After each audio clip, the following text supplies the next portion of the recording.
Here's a little story about what Cheeto Man and his first wife did to my friend and her husband back in the 1980s.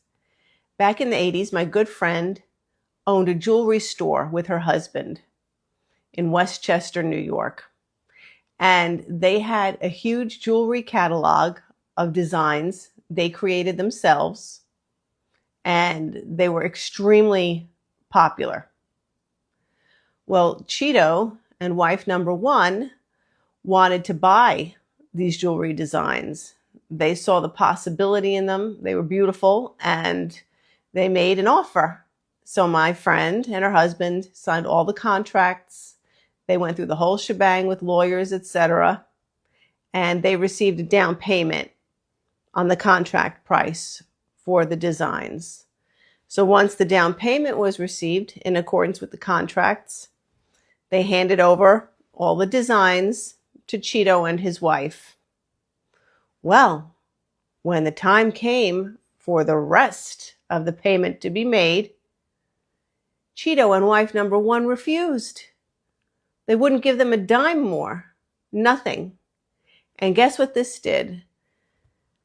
This basically put my friend and her husband out of business, because when they called the lawyers, they were told by Cheeto's lawyers that he wouldn't be paying a dime more. Take the deposit amount or leave it. If they wanted more, they were going to have to take Cheeto and wife number one to court, and they would basically bankrupt them with paperwork. They would drown them with paperwork.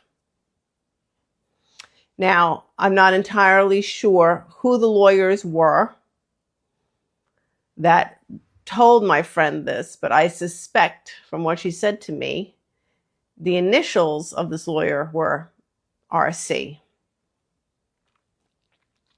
And Cheeto and his wife did exactly what they said they were going to do. They dragged it on and on and on. They dragged this contract claim on until they completely bankrupted my friends. My friend and her husband had to give up. They just didn't have any more money to fight.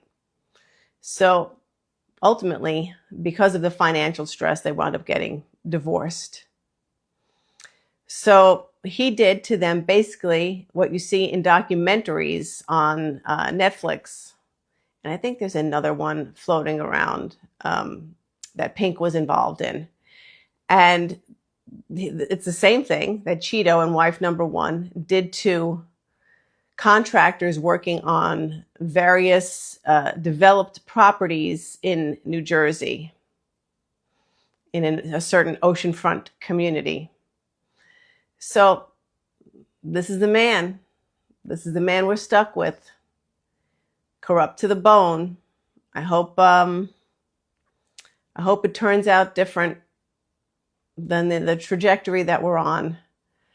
But I'm feeling especially emotional about this today because 27 little girls drowned here in Texas because the National Weather Service was defunded,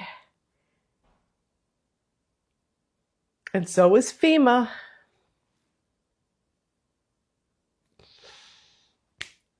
But this is what we've got.